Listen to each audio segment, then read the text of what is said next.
I'm pleased to welcome Jonathan Allen and Amie Parnes this evening to discuss their new book, HRC, which is both a narrative of Hillary Clinton's role in U.S. global diplomacy, as well as a chronicle of what they refer to as her transformation and rebirth.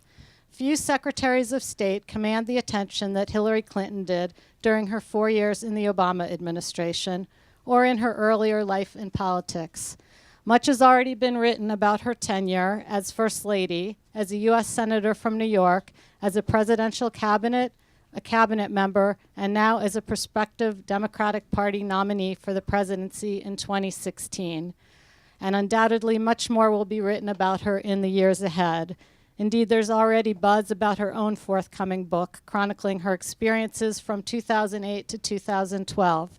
But tonight we're hearing from authors who paint a picture of the day-to-day life of Hillary Clinton, the ups and downs, the triumphs and challenges of an internationally known political icon who exists 24/7 in the public eye.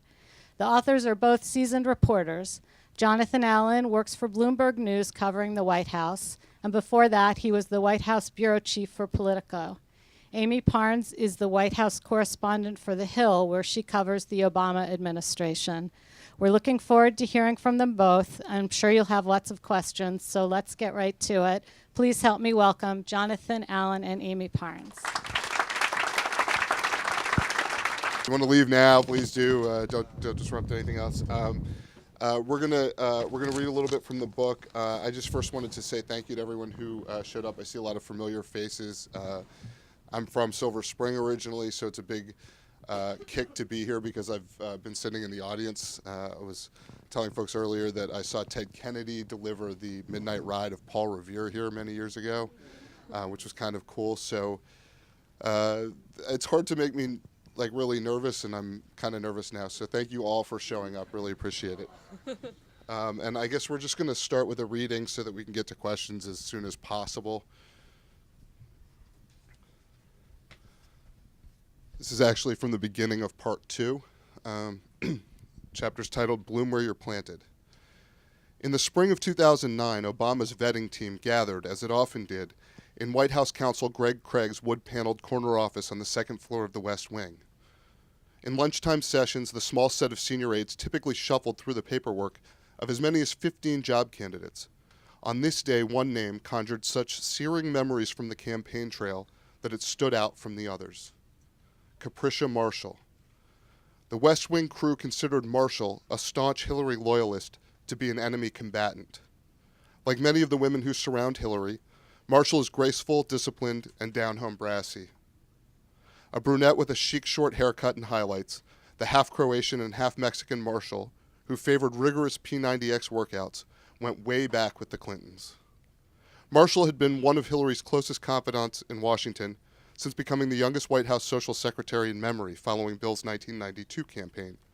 When Hillary suspended her own quest for the presidency in June 2008, she entrusted Marshall with running her political action committee at a time when some Democrats feared that Hillary might make a final play for the nomination at the convention. Back then, the animosity between the two camps had run so deep that Hillary's face was bulletin board material in the Obama scheduling office. They had all these unflattering pictures of her, said one source who saw the display.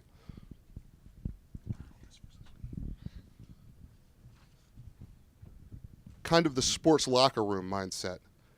Even after the primary was decided, Marshall had been in charge of sensitive projects like recruiting staff to count late delegates from the Texas Party Convention to make sure Hillary won her fair share. But no single Marshall sin stood out in the minds of Obama's aides so much as the general view that she embodied the hated Hillary land. The president's team had acquiesced when Hillary chose Cheryl Mills as her chief of staff, and with even greater hesitancy, Philippe Reines as her senior advisor. They were members of Hillary's personal staff and thus entirely within her domain.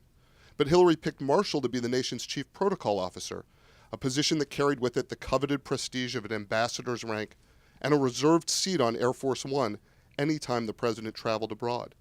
Not only would Hillary's gal pal have a lot of face time with Obama, she'd be taking up a high-profile spot in the administration that could have gone to a friend of the president. There was another red flag on her nomination. Generally, vetting issues ran the gamut, from serious ethical lapses to DUI charges, and occasionally embarrassing associations. One nominee had been photographed with Lisa Ann, the porn film actress who played the title character in a Hustler-produced video called Who's Nailin' Palin? Marshall's problem was less lascivious than that, but troubling all the same. She hadn't filed a tax return in 2005 or in 2006. She rectified the omission in the fall of 2008, around the time it became clear that Hillary might take a job in the administration. As it turned out, Marshall was entitled to refunds in those years. Still, tax issues had beset several Obama nominees, including Treasury Secretary Tim Geithner and Tom Daschle, and the White House had little appetite for another tax cheat storyline. As a vetting attorney from the Justice Department read a 3-page memo on Marshall aloud, White House Deputy Chief of Staff Jim Messina and Deputy Communications Director Dan Pfeiffer grew visibly agitated in their upholstered wingback chairs, as did other Obama campaign veterans around the room. By all rights, this job was a plum that should be going to an Obama loyalist, not to Marshall, and not if it meant defending yet another nominee against questions about improper tax filings. Pfeiffer in particular thought it was going to be a press problem at a time when we had been through a lot of confirmation issues with Daschle and Geithner. They reacted viscerally. Fuck no. She was a complete bitch during the campaign, and worse. Marshall's combination of experience with White House level social planning and her closeness to Hillary made her a natural selection for the job, but Obama's aides didn't see it that way. No one in the room spoke up to defend her. Not legislative affairs specialist Sean Kennedy, who would have to get Marshall confirmed by the Senate if she was nominated, not personnel director Nancy Hogan, not ethics czar Norm Eisen, not Greg Craig, who along with Senator Richard Blumenthal had been a study buddy of Bill Clinton and Hillary Rodham in the days when Bill cooked up his mama's fried chicken to serve to guests debating the Vietnam War in the future first couple's apartment near the Yale Law School. Craig's alignment with Obama had been a major betrayal during the campaign. Aides close to Obama say it was less that they were against Marshall, that they wanted one, and more that they wanted one of their trusted own in the high-profile role. It was, we should have our person. We need our person, said one White House aide familiar with the discussion on Marshall. It would have been the equivalent of the roles being reversed if Hillary was president and us cutting a deal that Desiree Rogers or Valerie Jarrett would be protocol officer, the aide said. When you think of it that way, it's like, why would they ever want any of us traveling with them?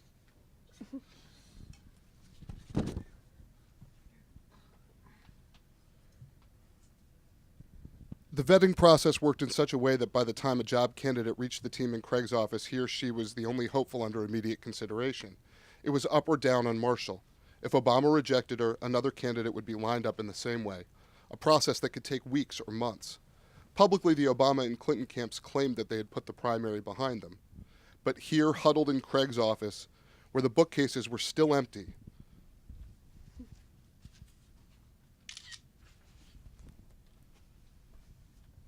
and the only personal effect was a Robert F. Kennedy poster on the wall, the truth poured out.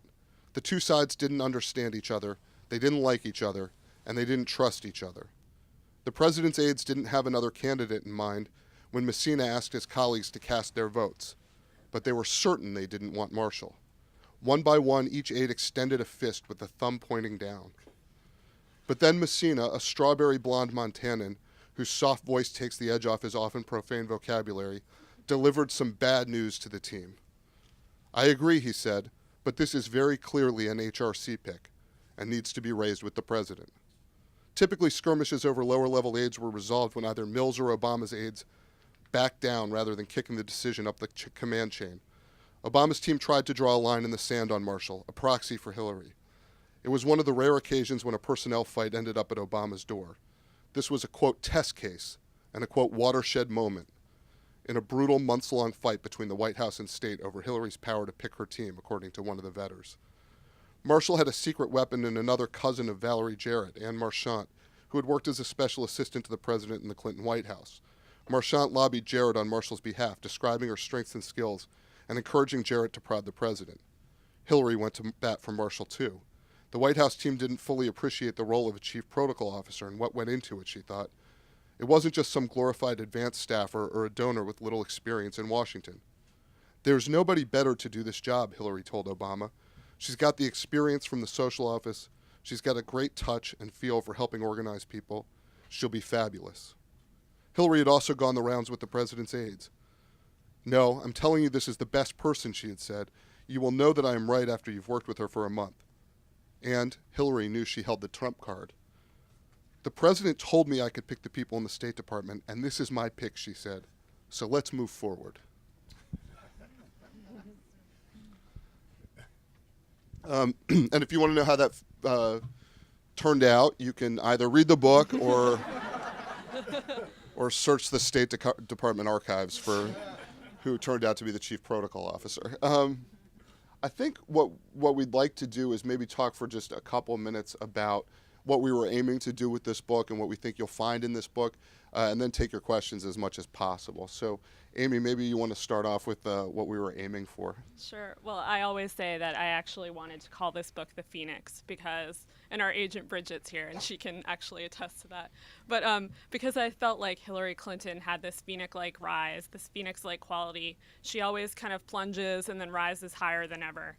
And so we thought of this story sort of as a comeback story. Like I always say, if I lost this campaign, I would still be in bed, basically. So how do you come back? And that was basically one narrative that we thought to do. The other thing was, how would she govern if she were president? Who does she surround herself with? These were all questions that really intrigued us. And I think we anticipated when we started this project, which was the summer of 2012, really around the political conventions that we would probably still be talking about Hillary Clinton at this point and for a long time in the future. And we thought that it was important to give folks, as Amy was saying, a sense of how she makes decisions, a sense of what the internal dynamics are like around her at big moments. And, it's a hard thing to do. She's one of the most reported on people, certainly in my lifetime. And so finding new information, getting inside the Clinton operations, and I say operations because there's a Hillary Clinton operation and a Bill Clinton operation, and even when they agree on the sort of overall goal that they're aiming for, sometimes there's conflict on tactics, or there are sets of people doing one thing, other sets of people doing another. So this is really a sort of an interesting set of dynamics to get inside, and I hope that we achieve that. In terms of foreign policy, we talk a fair amount about foreign policy, but it's always through the lens of what it says about her decision making, what it says about how government in Washington works, what it says about how the United States perceives itself and attempts to be perceived in the rest of the world. This is not a treatise on foreign policy by any stretch of the imagination. It is a political book, and if you're into politics, I think you'll like it, whether you like her or you don't like her, or there's something in there for everyone. Or if you're or if you're one of the 3 Americans that hasn't made your mind up. In fact, I think I see one of them back there. So with that, I think we'd just like to open it up to questions, if anybody's got them. This one over here. There's somebody at the mic right here. Okay, there we go. So my name is Carolyn Poplin. My late husband and I went to Yale Law School with the Clintons. My question is, we saw Hillary change her campaign in New Hampshire and rejiggered it, unfortunately not quite in time. How do you think being Secretary of State, her first big administrative job, changed her, or maybe it didn't change her, maybe it just reinforced things that reinforced traits she already had? I think that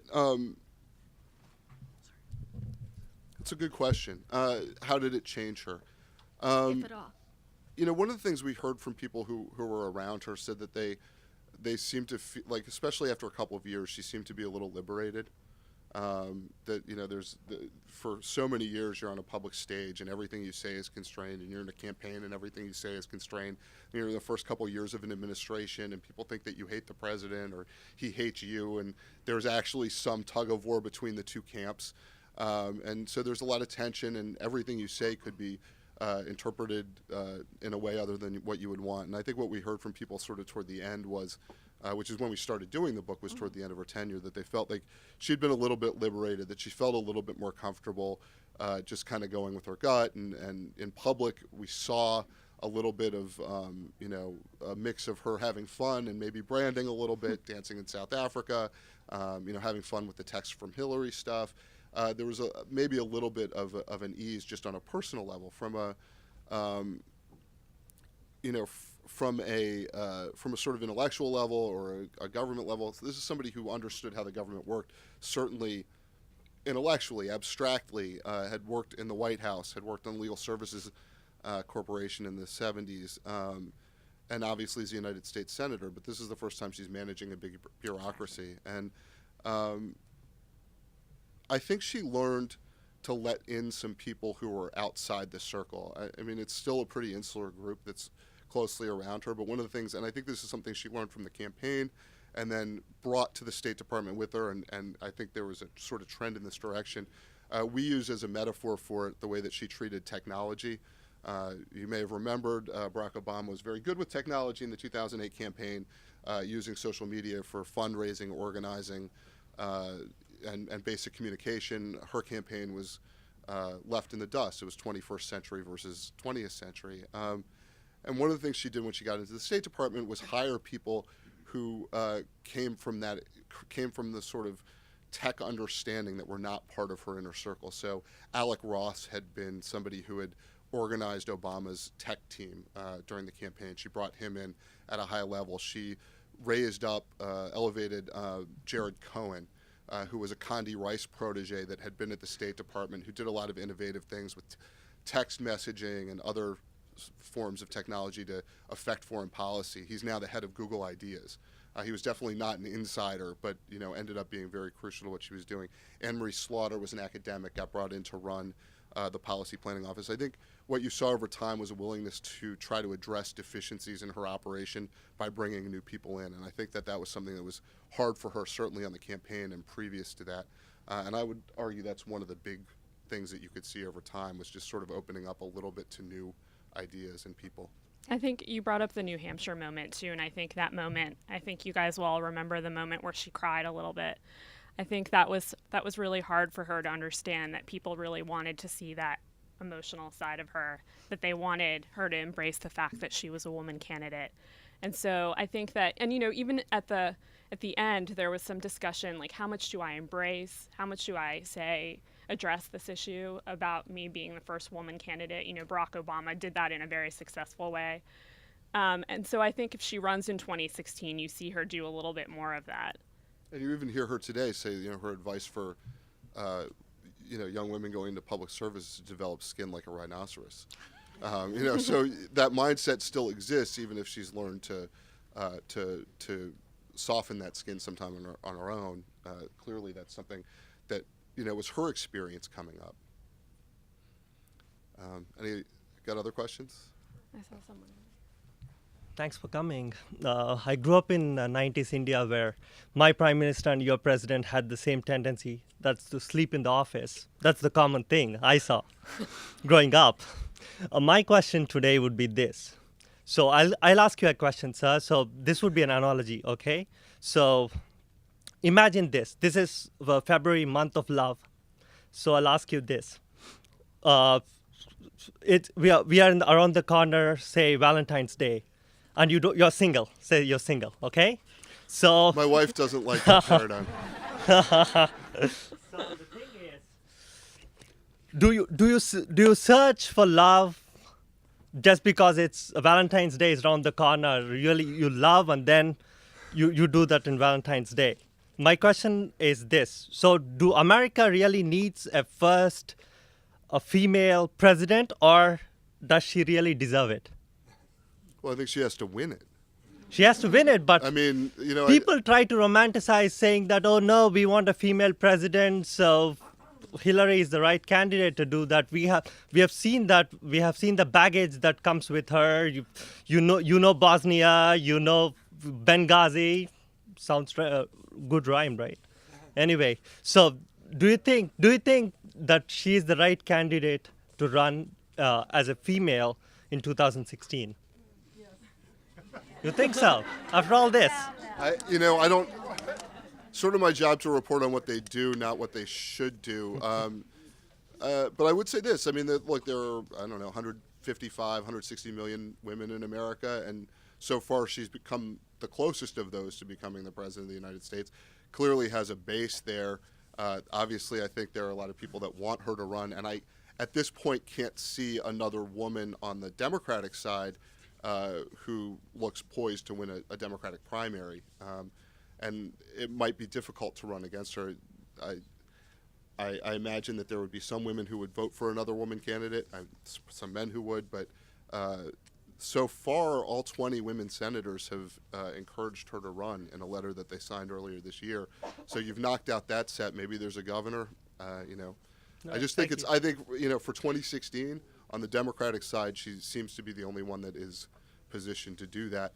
On the Republican side, you could see Nikki Haley from South Carolina potentially running. I mean, there are women on the Republican side that have thought about it. Susanna Martinez from New Mexico. Here's some chuckles here. I imagine that's not a terribly popular idea in this crowd, but Thank you. yeah, of course.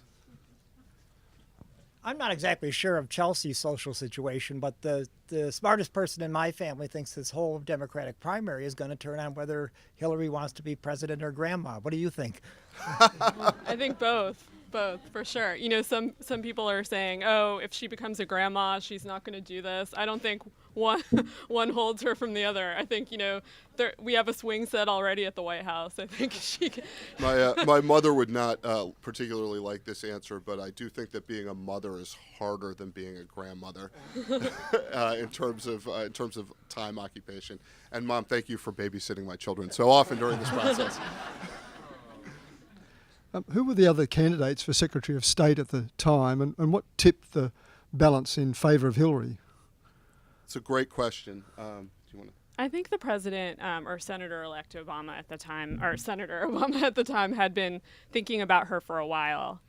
He always had her kind of in the back of his mind. And when he raised it with his advisors like David Axelrod, they all kind of went, what the hell, why? And of course, you'll remember that a lot of people wanted her to be vice president.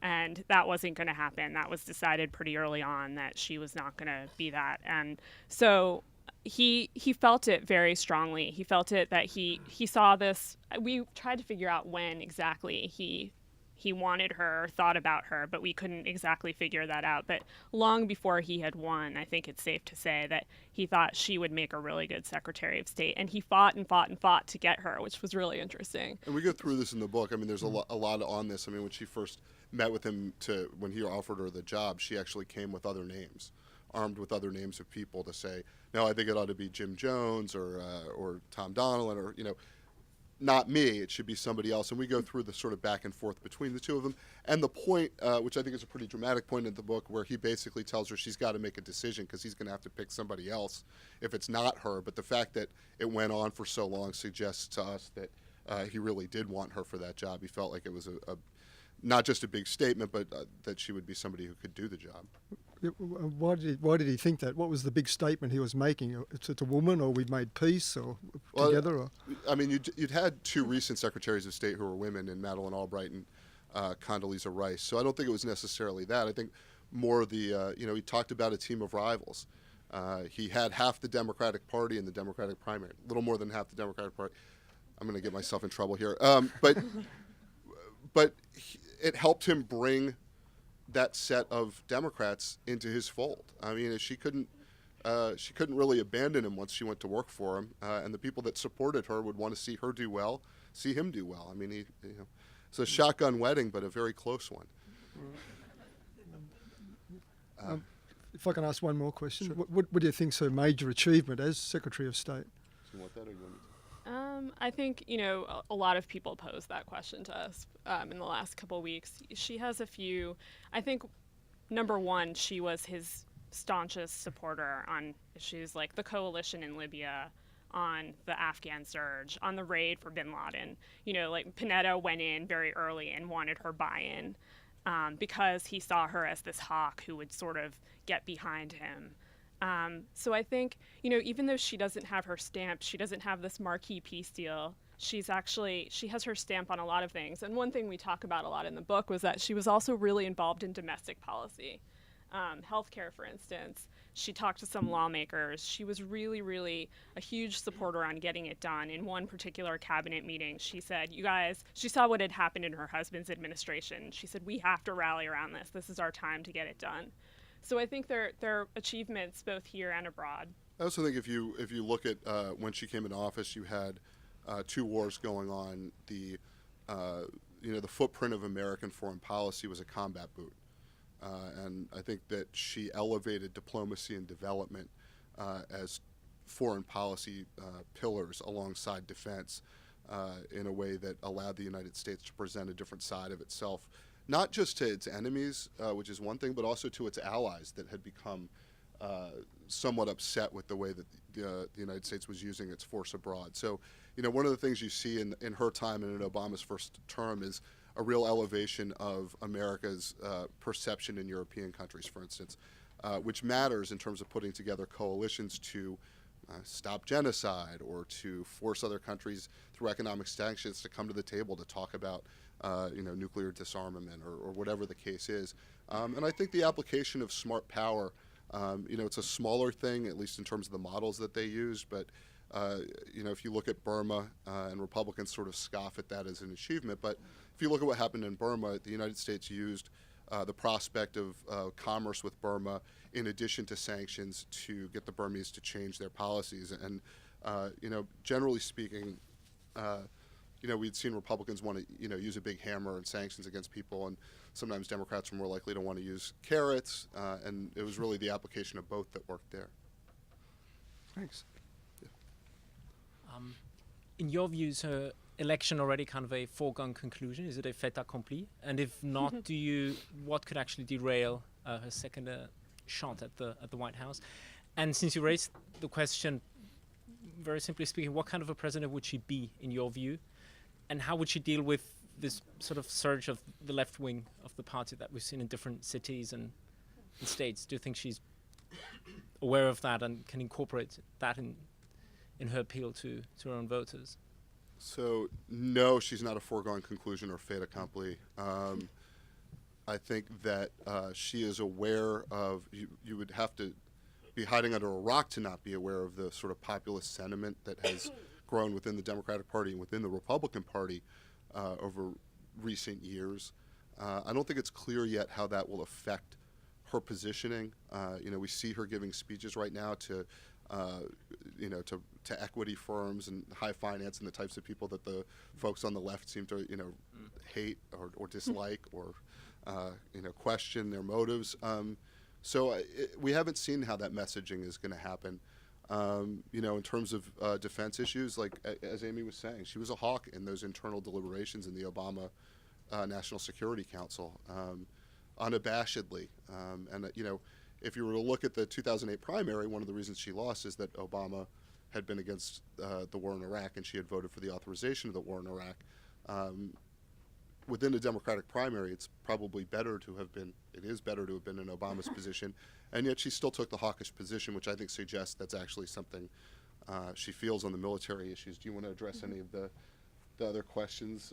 Well, I think that nothing is inevitable. I mean, you're already hearing rumblings of Deval Patrick and other people. And I think we learned in 2008 that nothing really is inevitable. So I think, further in the coming months, we could learn of someone who could be a young upstart or someone more like Barack Obama. I don't see that happening this time around. But. And I think as president, one of the things that she would try to do, and you saw this at the State Department, I think it echoes the Clinton presidency, would be an effort to try to incorporate both the government sector, the public sector, and the private sector into solving problems, and the academic sector and the nonprofit. That there's a real belief that each of the pieces of a civil society need to come together in order to solve problems. And sometimes that consensus building, helps a country move forward in a direction with all the sort of cylinders hitting. And it's a direction that people like and it's good. And sometimes you build consensus and you go in a direction that doesn't turn out to be the best direction. But I think that, you would see a lot of effort at consensus building. We saw at the State Department, she did a lot of outreach to to businesses to try to promote American foreign policy, to use them as ambassadors for the United States, and I guess as a result of that, they also had the benefit of being able to open up new markets. So I think you would probably see an effort to do that. Now, all presidents are limited by the situations that they're in, the circumstances they're under. We see that increasingly with presidents unable to get Congress to do anything, and then sometimes trying to circumvent them. So, who knows what actually happens, but I do think that that's sort of a core belief that you have to bring all of those pieces together to move forward. Hi, Amy. Childhood friend. Congratulations, you guys. Excellent. Thank you. Can you discuss the Hillary Clinton presidency, if that happens, as it relates to diplomacy in the Middle East, given the involvement of the Clintons in Middle East politics specific to the Israeli-Palestinian negotiations? Well, I think one thing that she will trump it is the fact that she swept in there to actually help along the ceasefire. Mm-hmm. And that was something she was nervous about. And we have a moment in the book where, she cobbled this together, and then she gets on the plane with her aides and she's like, has it broken yet? And that kind of gives you an idea of how fragile it was at the time. And, at the beginning of the Obama administration, she was largely frozen out of the Middle East question, right? I mean, so she had picked George Mitchell to be her, basically the U.S. ambassador to the Middle East. The Middle East stuff was really run out of the White House. Mitchell ended up quitting in disgust. Right. The Israeli-Palestinian issue is going to be resolved by the Israelis and the Palestinians, and the United States may play some secondary role in that. But I mean, I would hesitate to guess exactly how that all turns out. I mean, it's been a long time that they've been fighting each other. I think that she has made an effort, particularly as a New York senator representing a lot of Jewish voters and donors, to be pretty hawkish on Israel. But I think she also worked, and we talk about this in the book actually, with Iran sanctions, with the Comprehensive Iran Sanctions and Divestment Act, CISADA, if anybody's familiar with that. Maybe this is the only audience that would ever be familiar with the name of that act, where she went ahead and pushed for some more nuanced treatment of sanctions that allowed companies and countries to get out of sanctions if they divested from Iran, instead of just hitting them for being in Iran now, which a lot of people would attribute as being part of the mix that got the Iranians to the table. Now, who knows whether that ends up being a good thing or a bad thing, but I do think that I do think it's hard to judge, because she wasn't in charge at the State Department, and we don't have as much influence abroad as we think we do. Mm-hmm. Thank you. Thank you. Hi, guys. Colleague. Yeah. I wanted you guys to put on your campaign reporter hats for a second and tell me what you think. Hold on. Yeah, did you bring it? To tell Alex, we should point out, is a campaign reporter. So. I write for The Hill. I'm here supporting Amy. And tell me what you think her biggest liability is heading into 2016, either from her kind of career. There you go. Isn't that for the White House? Yeah, that doesn't count. Heading into 2016, either kind of throughout her career, throughout her political career, or Hillary as a candidate. We saw a lot of those issues crop up in 2008. And then did you guys get a sense for what Team Hillary thinks her biggest liability is? And if so, what is that? I think, obviously, it's Benghazi, because they're already planning attacks. They have this video that Romney was going to use, all geared up. You're going to see it everywhere. They're already telling us you're going to see it everywhere. I think they're also trying to pin her to healthcare, as we discussed a little while ago. It depends how well this all turns out for President Obama. But if it doesn't turn out so well, I think you're going to see the attack ads pointing mostly to our book, saying, look, she had her fingerprints on this. She really was pushing him to do this. And they're going to maybe call it Hillary Care. You never know. I can just see it coming, though. Yeah. So I think those are two big things. I think she represents a challenge to herself as well. I mean, with any candidate, but I think we saw in 2008 some of her tendencies, some of her I think lack of comfort. Somebody was talking before about the tier in New Hampshire. Some of her lack of comfort of embracing some of the very things that appealed to a lot of voters, that she didn't want to embrace some of those things. Particularly, she says in her speech, in her concession speech, that that it isn't about being a woman, but then she says, "I am a woman," and this is sort of an echo of Sojourner Truth, "Ain't I a Woman," that I think was something that had been lacking in that campaign from the perspective of a lot of her supporters, and maybe even some folks in the Democratic primary who would have been drawn to her, but were otherwise with Obama.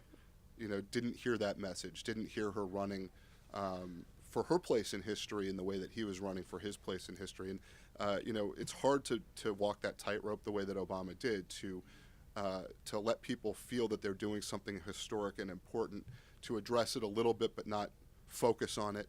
And he did it very well in that campaign. I think it'll be a tough thing for her to do. The other thing I would wonder about being a challenge to herself is the ability to run the next campaign instead of the last campaign. A lot of the people that we talked about the mistakes of the last campaign, and how do you apply that? Well, that last campaign by this campaign will be 8 years previous, and things will have moved. Society will have moved. In 1992, when they talked about a co-presidency, there was a lot of negative reaction to the idea of co-presidency. Now everybody talks about, well, it's Bill and Hillary Clinton, or Hillary and Bill Clinton, and I think that there's maybe a little bit less of a concern about that, but our society has changed some. She cried in New Hampshire, and it was a good thing. If a female candidate had done that in 1985, would it have been different? So I think trying to figure out how to run the next campaign instead of the last one will be an important challenge for her. I do think also how they use the former president, that could be a liability, or it could be the biggest asset to her. And that's obviously a very interesting thing to watch. If he can support his wife the way he supported President Obama. I've said this all along. She's got it made. I think she's going to go to the White House. But if he's that guy from 2008, I don't know. Sort of to put Bill Clinton in the Goldilocks story for a minute. In 2000, Al Gore distanced himself from Bill Clinton, and a lot of people think that that was one of the reasons that he lost the presidency. In 2008, Bill Clinton was out there freelancing for the Hillary Clinton campaign, sometimes at great cost to the campaign. Free Bill was as bad as no bill, and then Obama in 2012 seemed to use him very well as a surrogate. Went out, he gave speeches, rallies. He's popular with the Democratic base. He's popular with the moderates. The convention speech that he gave in 2012, Republicans were watching that, kind of throwing their sodas down or whatever, because it was a good moment for Obama when Clinton was out there for him. But he didn't do interviews.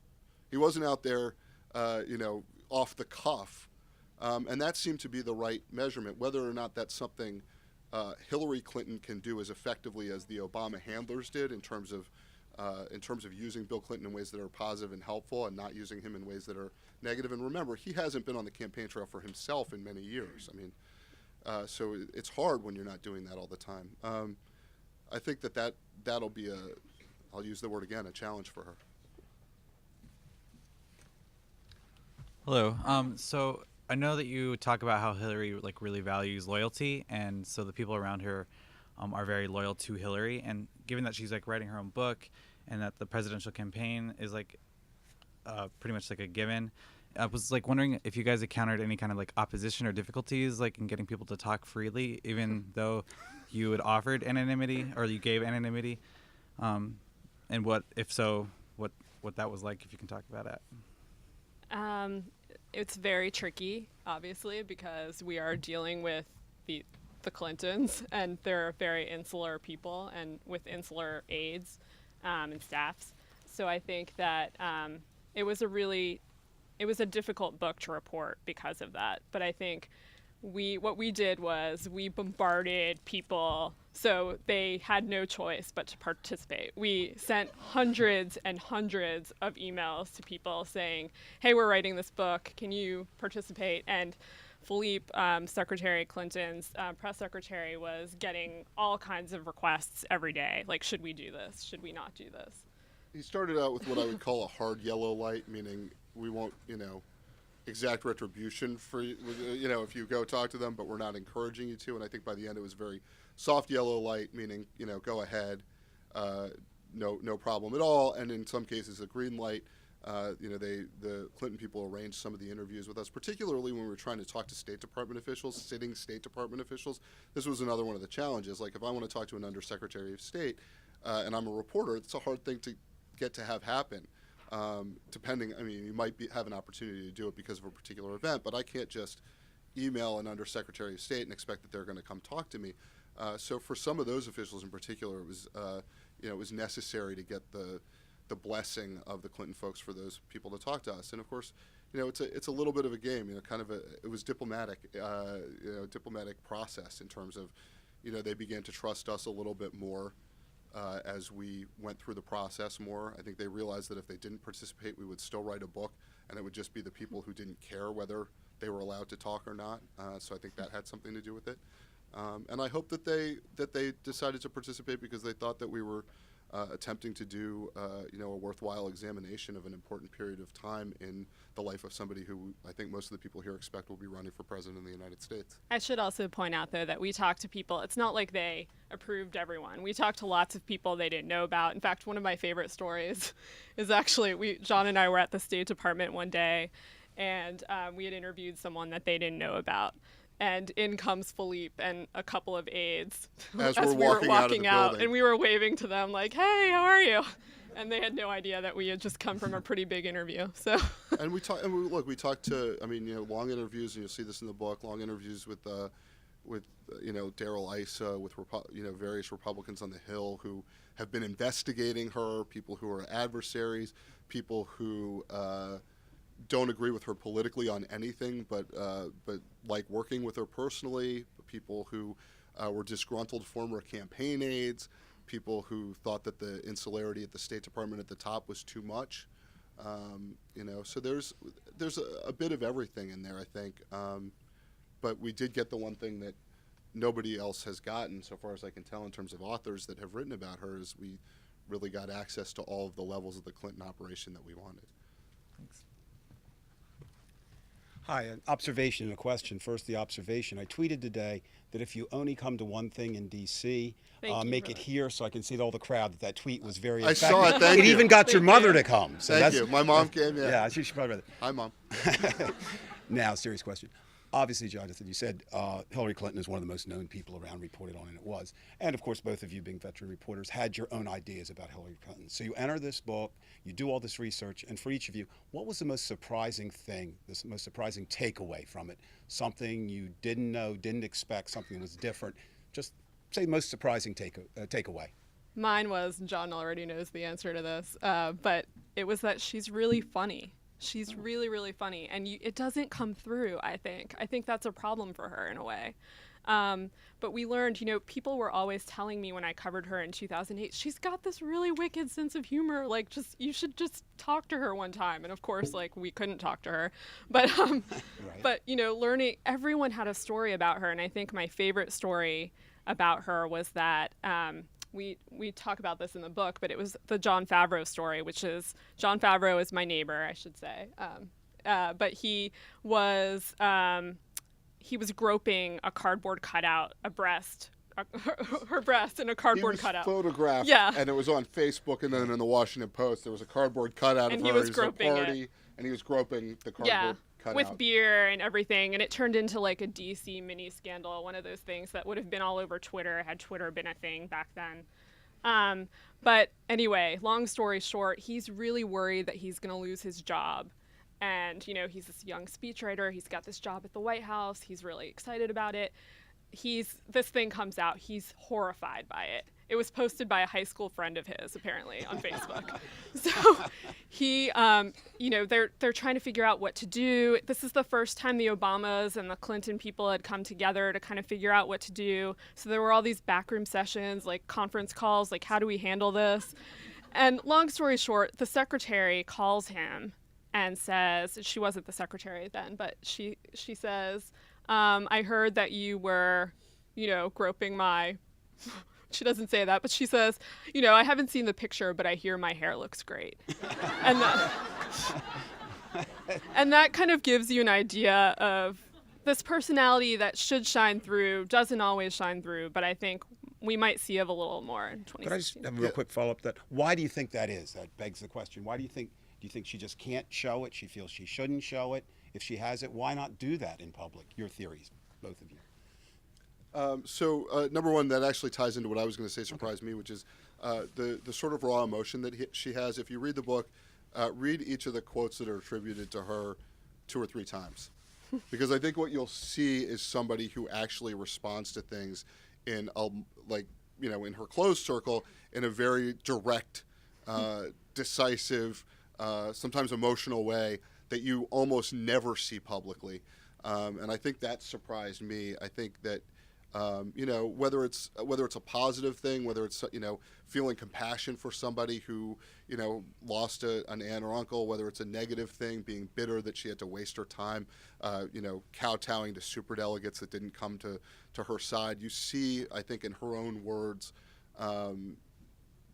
emotions that you just don't see from the public Hillary Clinton all that often. So I would encourage you, like I said, read each quote 2 or 3 times, because sometimes there's a level or a second level to it that I think is revealing. Do you want to handle the second part of the question?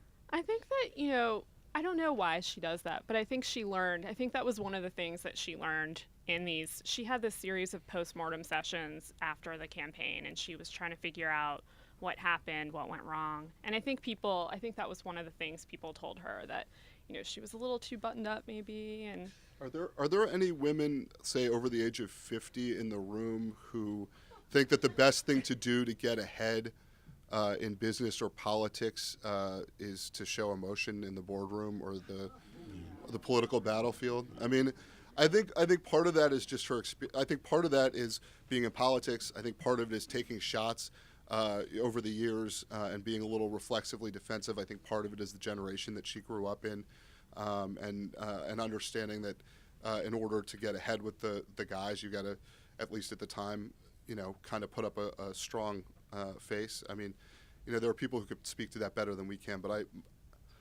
I'm putting my overlay on that. But I would say, just a woman of her generation, like the idea that being emotional in front of the public would get you ahead somehow is foreign or anathema. Thank you. We have time for about 2 more questions. So these 2 gentlemen up here. What did you say or want to say in this book about John Kerry, and what do you think you'll say in your next book? He looked like Lincoln. No, he was a 7. I think that here's the thing.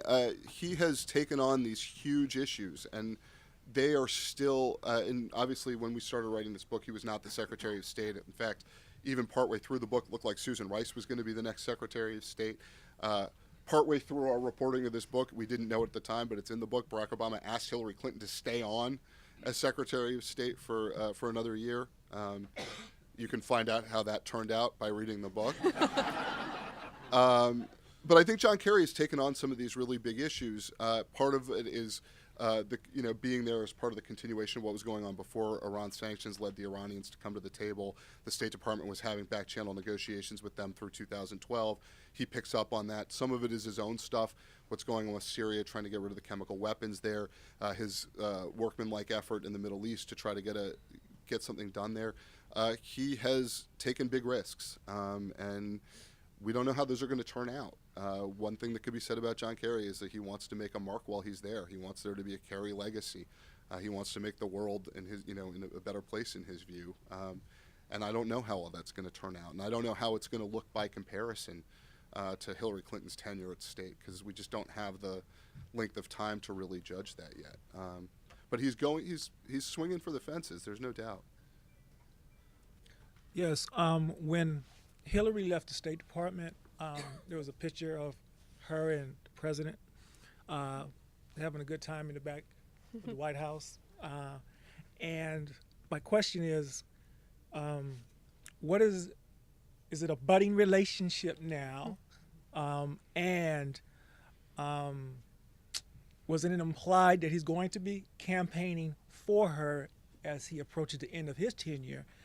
And what kind of symbolic effect that would have on the campaign when you have the first African-American president assisting a probable or an inevitable first female president? And is that a asset or not? I think And last, it was twofold. During the campaign, or I threefold. was gonna say, it sounds like a dreamscape from the movie Hair. I had read an article where the Republicans may ramp up some nasty gender-related comments to highlight feminism, and I was wondering if that's going to have, for example, Barack Obama didn't want to talk about race at all, if at all. Will that also be attributed to Hillary when it comes to females? She did. I think that she will want to use her gender to her advantage and avoid it where it becomes a pitfall. I mean, she's a politician. Barack Obama's a politician. When when the Jeremiah Wright stuff came out, he went and did a speech on race. Like, that was the right thing to do at the moment. So I think, like, let's not remove these people entirely from political assessment. She'll use it to her best advantage, or at least try to. As far as his support, I'm not sure that you'll see him come out and endorse a candidate in a Democratic primary. His vice president may well run. But what you're seeing now that I think is much more important is that big pieces within the Obama machinery are starting to move into line behind her or grow up under her feet. And so what you see is Jim Messina, for instance, taking over Priorities USA, the big super PAC that was an Obama super PAC. It's now a Clinton-centric super PAC run by Obama's 2012 campaign manager and some of his field organizers. I think that you're ultimately going to just see that start to happen more and more. We write in the book about this scene where some of the top State Department officials went out to dinner and drinks with some of the Obama ambassadors early on in 2009. The Obama ambassadors, as you may have noticed from recent reporting, are Obama fundraisers. Big donors, Matthew Barzin and Don Beyer, who's now running for office in Virginia, came to this particular dinner.